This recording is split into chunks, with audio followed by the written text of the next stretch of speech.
Ford in Flammen. Am 20. Oktober steht Europas größtes Ersatzteillager bei Ford in Merkenich-Lichterloh in Flammen. Für die Feuerwehr ist es der größte Brandeinsatz der Nachkriegszeit.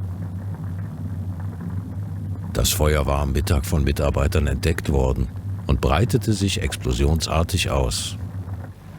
Die Lagerhalle hat eine Grundfläche im Ausmaß von 100 Fußballfeldern und ist bis unter die Decke angefüllt mit Gitterboxen voll mit Ersatzteilen. Von dem Vorhaben, den Brand zu löschen, müssen sich die Einsatzkräfte früh verabschieden. Eine neue Strategie, das Feuer nur noch zu begrenzen und das, was bereits brennt, brennen zu lassen, hat schließlich Erfolg. Um 23:30 Uhr nach 9 Stunden heißt es Feuer aus. Der reine Sachschaden beläuft sich auf 200 Millionen D-Mark.